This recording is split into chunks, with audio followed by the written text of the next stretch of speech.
I want to make a proposal here, which is fairly radical, that may not be appealing to several of us.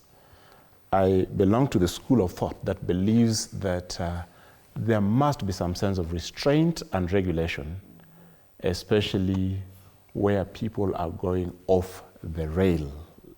You cannot live in a country where everyone just wakes up and says, I want to be a pastor, I want to be a reverend, because you're able to project a bigger voice, or you have some creative way of talking to people in front of people. Unfortunately, Linda, that only happens in the church.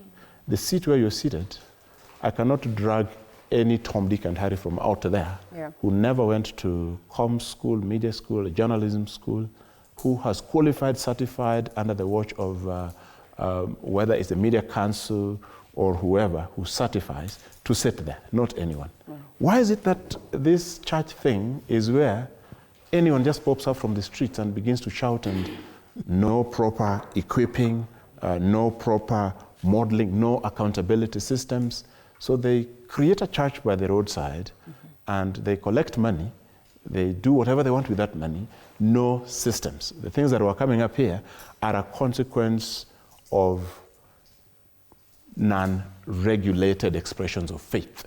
And therefore, from where I believe, as an Anglican, I champion self-regulation of churches under umbrellas. And this one I've said several times.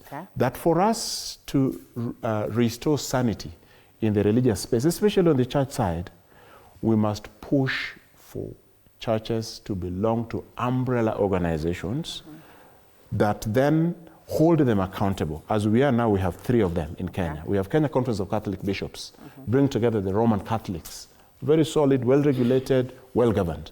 Then you have the National Council of Churches of Kenya, again, that brings together the larger population of the Protestant churches. Then you have what we call the Evangelical Alliance of Kenya, EAK, that brings together the majority of the Pentecostal churches. If those groupings were strengthened, then were given the mandate to ensure that no one operates outside of that. I equate this to the SACCOs. Like, you see the way the Ministry of Transport says, you cannot operate a matatu unless you belong to a SACCO. If matatu X commits an offense, then we don't necessarily go for that matatu X, we come for the SACCO. It is the SACCO then to regulate their errant boys. Linda, if we get that truth, we'll begin to weed out this nonsense and these silly problems that we're beginning to see in our country today, restore sanity, ensure that there is some dignity and decorum in this faith that was passed to us gloriously by our Lord Jesus Christ.